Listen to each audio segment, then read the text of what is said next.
Now turn to Part 1. You will hear a man telephone a travel company to book a holiday. First, you have some time to look at questions 1 to 4.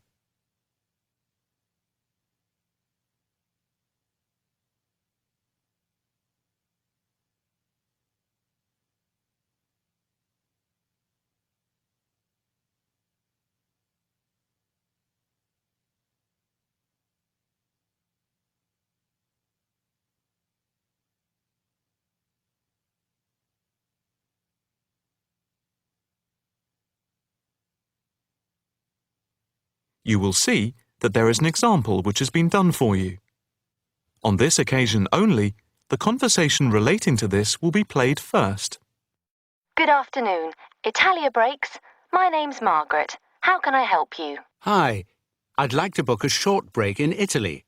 Hotel and flights combined. Anywhere in particular? Yes, Venice if possible. The holiday destination is Venice. So, Venice has been written in the space. Now the test will begin. You should answer the questions as you listen, because you will not hear the recording a second time. Listen carefully and answer questions 1 to 4. Good afternoon. Italia Breaks. My name's Margaret. How can I help you? Hi. I'd like to book a short break in Italy. Hotel and flights combined. Anywhere in particular? Yes, Venice if possible. We've been looking at some of your brochures, and I want to check if you have any special deals. Right. Let's have a look and see what we've got. Right. OK. I've got the screen up. Can you just give me a few personal details? Sure. First, can I just take your name, please, and a contact telephone number? Certainly. It's John Framlington. That's Framlington. And I'll give you my mobile number. I can't always remember it. Yes, here it is. It's 07987 441192. 441192. That's it. And how many people is it for? Just 2 adults. OK. Any particular price range? It's our first wedding anniversary, and we... Congratulations! Thank you. So we wanted somewhere nice, but not too expensive. We would like to make it something to remember. Maybe in the medium price range. OK. How many nights do you plan to stay? 5 nights only. That gives us plenty of time to do sightseeing and to relax. Right. That's 5 nights only. And what type of hotel? We initially thought of going for a 5-star, but that might be too expensive. So we've been looking at 4-star hotels. We've got quite a few in our brochure, but the one I would recommend is the Hotel Scotland. It's 4-star, and I know there are rooms available because I have just made a booking for another client there. I didn't notice that one. I don't know how I didn't see it. It's easy to miss them. I've also stayed there myself, as we sometimes have to go and check out the hotels. And of all the ones I visited, this was my favourite. Oh, right. Before you hear the rest of the conversation, you have some time to look at questions 5 to 10.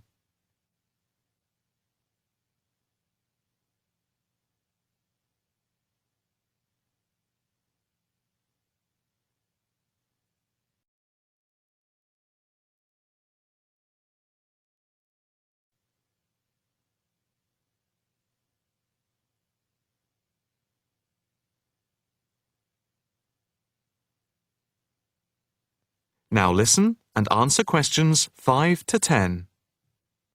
What's the hotel like? It has a courtyard for breakfast. It's got 50 rooms. It's just been renovated, and so it's very stylish. Is it in the brochure? It's on page 63. Ah, yes. I can see it's right next to the railway station. But what appeals to me most of all is that the hotel's very convenient for all the water buses. And the idea of having a terrace with the room I really find very appealing. These are big pluses. It's probably the most central hotel we have, You might think it would be a bit noisy as it's in the main commuter area and a place where tourists go. But from experience, I can assure you the hotel is very quiet. Most of the rooms are facing away from the main thoroughfare. Can you tell me when you'd like to leave? The 17th of March. Coming back on the 22nd. Okay. I'll just check again if there are places available. 2 adults sharing. Hotel Scotland. Yes, that's gone through. OK. And how much is the break, including flights? There's a special rate at the moment because it's off-season. For 5 nights, let's see, it's £716 for a double room and flights. That includes airport taxes, but not insurance. Each? No, for 2 adults sharing. That doesn't sound too bad at all. What reductions do you have at the moment? Well, if you make the booking before the 17th of February, you get a further 15% reduction, subject to availability. That's a big saving. Yes, it makes the price very reasonable indeed. Do you need travel insurance? Yes, I suppose we better had. For 7-day cover for both of you, it's £17.88. OK. Do you want to book today? I think we should, but can I just check with my wife? Can you hold the booking for me? I can hold it until 1 p.m. OK, that's fine. I'll get back to you immediately. I'll just give you a reference for the reservation. OK. It's FAPSJM15. Thanks. I'll get back to you as soon as I can, and definitely before 1 p.m. This is too good an offer to miss. That is the end of part 1. You now have half a minute to check your answers.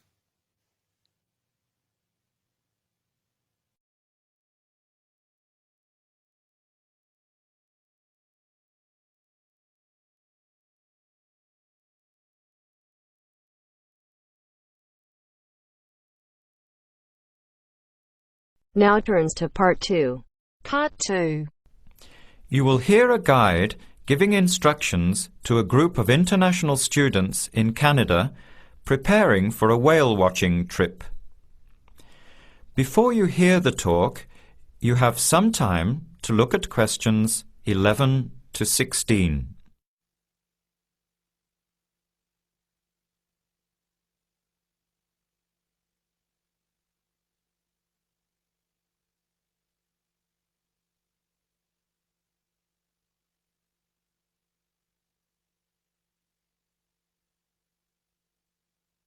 Now listen carefully to the first part of the talk and answer questions 11 to 16. Hello, everyone. Glad to see so many happy faces on this wild and windy day. Are you all ready to go looking for whales? I'm Tony, and our other guide today is Dale. We'll be using these 2 rubber boats you see here, and our trip today will take 3 hours. In a few minutes, we'll be heading into part of the largest temperate rainforest of the Pacific Northwest. I'll show you our route on the map here. This is where we are now. We'll be leaving the sheltered bay and heading out across the mouth of the bay toward the open water. As you know, last night there were strong winds in the area, so we can't go out into the ocean as we had planned. Near the mouth, the water will be quite rough. That's where we are most likely to spot orcas, or killer whales as they are also called. After crossing the mouth of the bay, we'll enter the calmer, shallower waters. This is where you look for gray whales. Then we will continue up this narrow inlet close to the shore. You will have a great view of giant fir and cedar trees that have never been logged.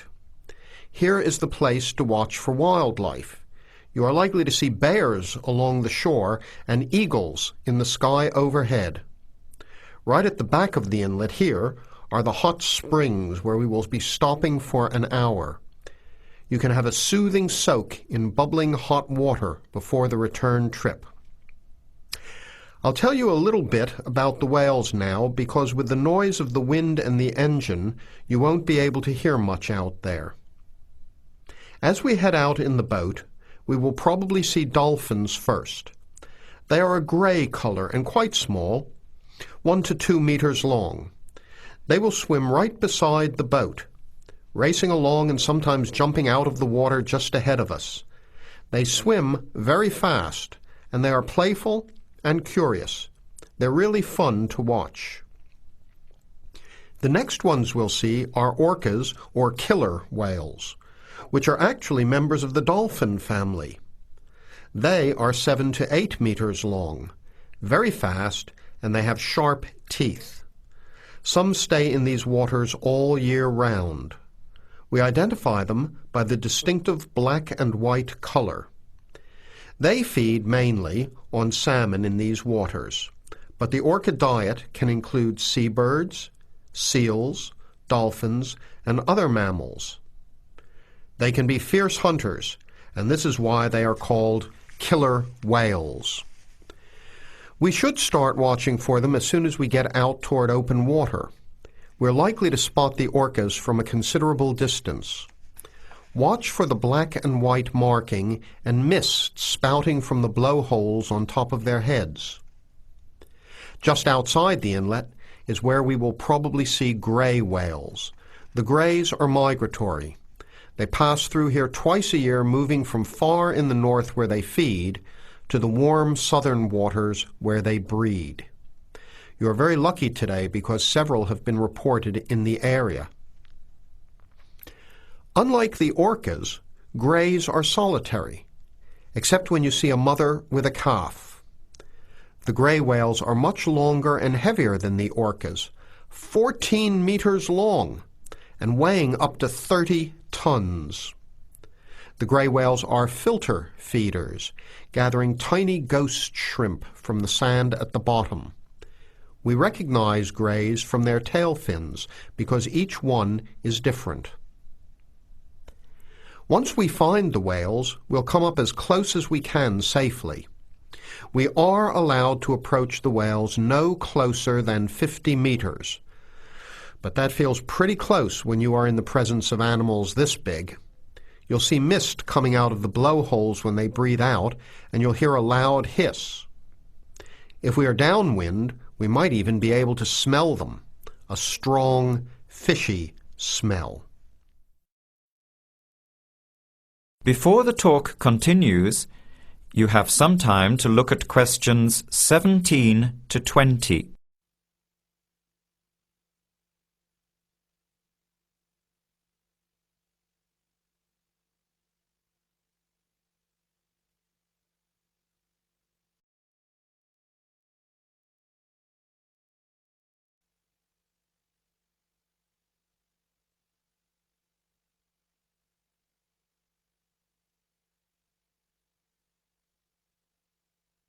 Now, as the talk continues, answer questions 17 to 20.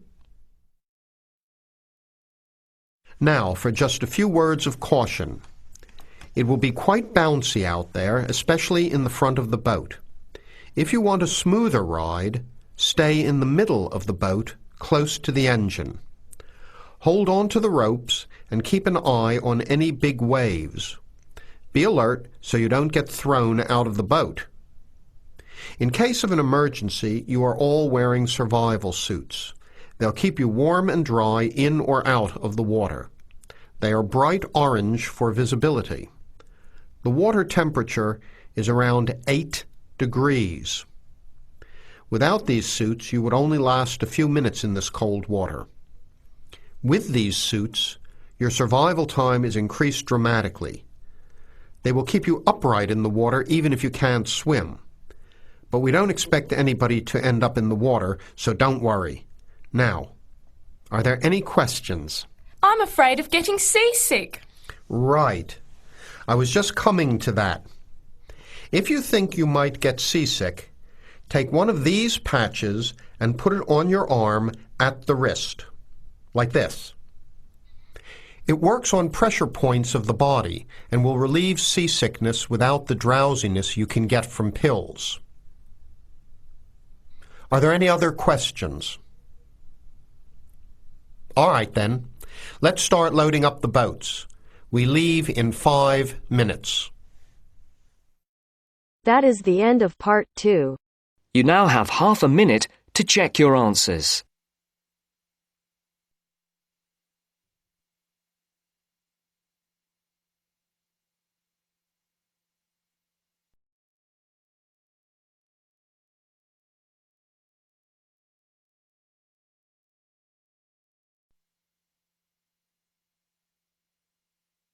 Now turns to part 3.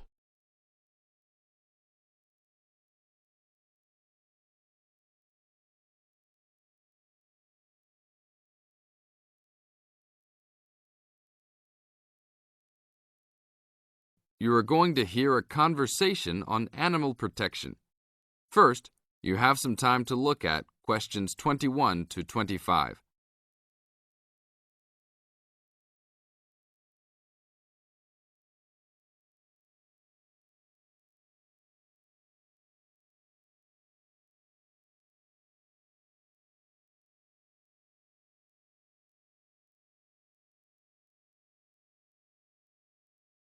Now listen to the tape and answer the questions. Thanks for joining us today, Mike. How did Baja California become a consideration for a condor release? Our recovery plan for California condors requires us to re-establish the birds in as much as their former range as possible. Baja, being the southernmost recent range for the California condor, works well in that they were only recently lost from the area, mid-1930s, and considerable habitat still remains. It is very isolated with very few people in the area. The mountains are spectacular, ranging up to 10,000 feet, or 3,000 meters. Our selected release site is at nearly 8,000 feet, 2,400 meters. Mike, how many birds do you envision flying free in this area, Baja, in the future? We will be releasing 4 to 8 birds on a yearly basis and will reconsider the situation when we have 20 birds in the area. What age do the birds have to be before moving them? That's a good question. Typically, we move them at 8 months to 18 months old. Birds are ready to fledge, or leave, from the nest at 6 to 7 months of age. In our current release group in Baja, we have birds as old as 30 months. It will be interesting to see how they behave. I expect that they will want to range more than younger birds and make it challenging for us to keep up. Is there a maximum number of birds a certain area can support? Yes, it's called the carrying capacity for any area, for any species. In our case, our strategy to find that number is to saturate the environment to a level where we determine that the birds are showing difficulty either in finding food, behaviourally, or in survivorship. That level is greatly determined by the availability of food in the area and nesting possibilities.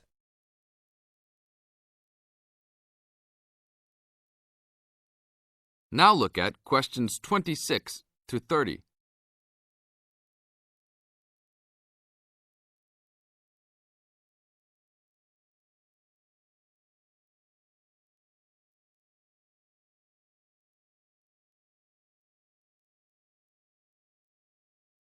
As the talk continues, answer questions 26 to 30. What do you hope to accomplish with this release in the long run? I expect that well within 10 years the condors will be flying north and joining birds already released in Southern California. Hopefully we will reach at least 150 birds in each of these populations within about 15 years. What would you say is the biggest contribution to the California Condor program's success? That would have to be the fact that we were able to breed the birds in captivity from the 27 birds we started with in 1987 to the 205 birds we have today. This is thanks to cooperation between the San Diego Wild Animal Park, the Los Angeles Zoo, and the World Center for Birds of Prey in Boise, Idaho. Are there any problems keeping track of and protecting your released animals outside of the US? Nope. We are using radio transmitters and will be using the new satellite and GPS transmitters as well. Which system is better? Using satellites. The advantages over radio telemetry are numerous. It makes it possible to keep up with the bird's flight without being led miles in a matter of minutes. It took the young condor only a week to migrate across the state, and with just radio telemetry, poor weather can keep a plane grounded, and not all roads are accessible to track them on ground. New technology will allow one to be able to track birds that are not accessible by plane. Also, it is a new way to gauge the effectiveness of reintroduction. How so? If a condor transmitter works properly, researchers will get a location every 10 days for about 2 years. Do you see an end in sight for the need to breed condors in captivity? Yes, that would be great. But it will take a while for us to establish the two wild populations and make sure that they are sustainable. Part of our recovery is to maintain a captive flock of 150 birds in various zoos around the country as a safety net for the future. That is the end of part 3. You now have half a minute to check your answers.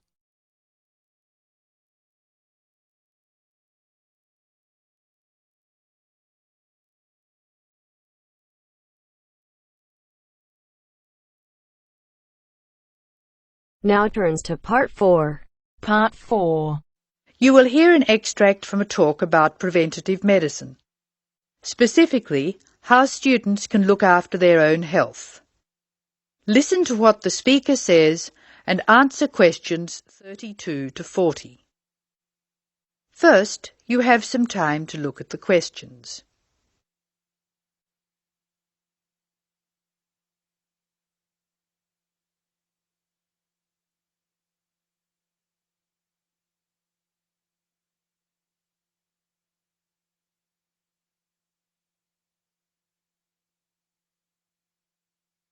Now listen carefully and answer questions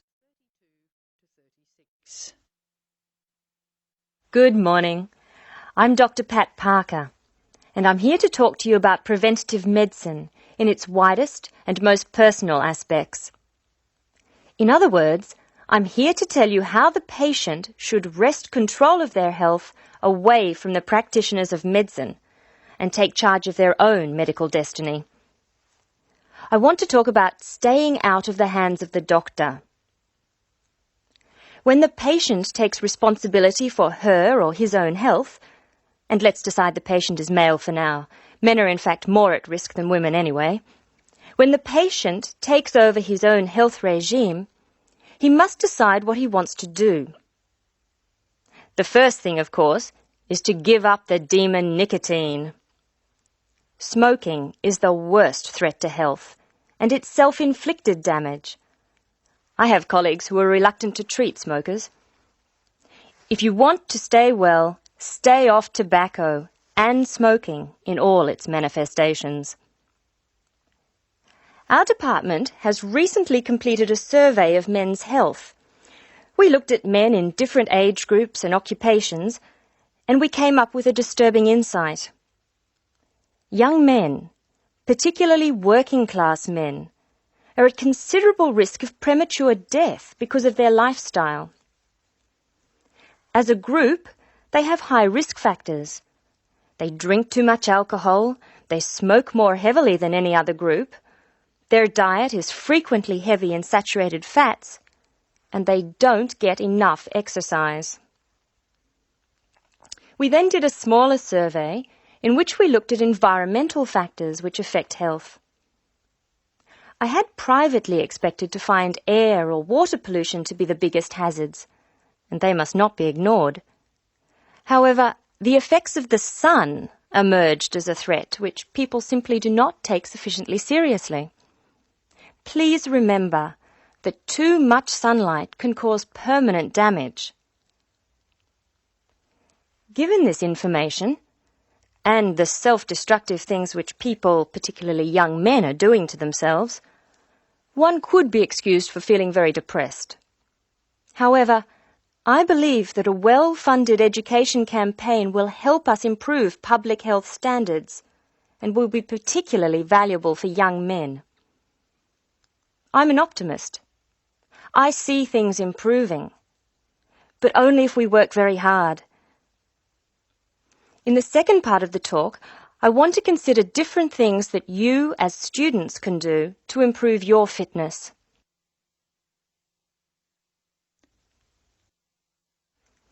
So now I'd like to issue a qualification to everything I say. People will still get sick, and they will still need doctors.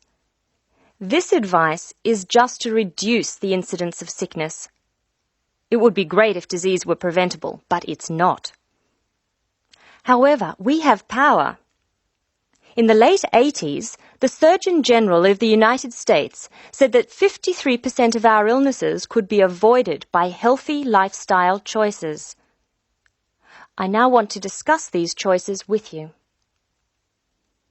You should try to make keeping fit fun. It's very hard to go out and do exercises by yourself.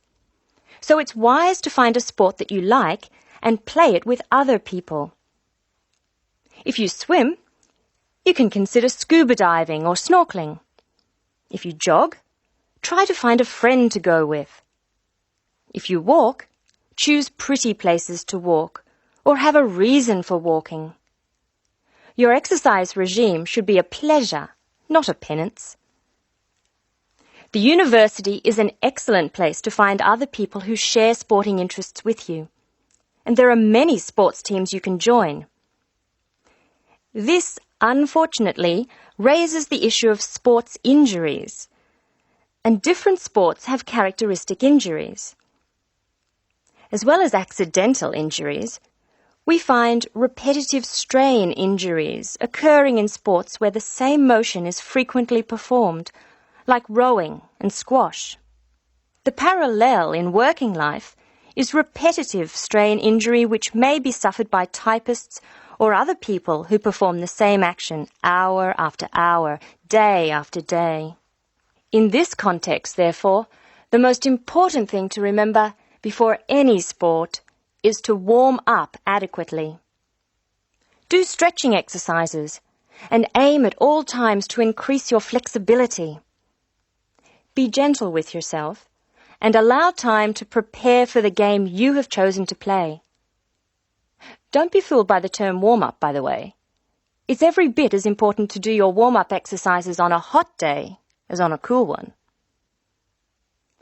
I think one of the most sensible and exciting developments in the reduction of injury is the recognition that all sports can borrow from each other. Many sports programs are now encouraging players to use cross-training techniques. That is, to borrow training techniques from other sports. Boxers have been using cross-training for years, building up stamina by doing road work and weight training while honing their skills and reflexes. Other sports, which require a high level of eye-hand coordination, are following this trend. So, you see table tennis players running and jogging to improve their performance, and footballers doing flexibility exercises, which can help them control the ball better. All of these results are good, but the general sense of well-being is best, and is accessible to us all, from trained athletes to people who will never run 100 metres in less than 15 seconds. Good health is not only for those who will achieve athletic greatness. That is the end of part 4. You now have half a minute to check your answers.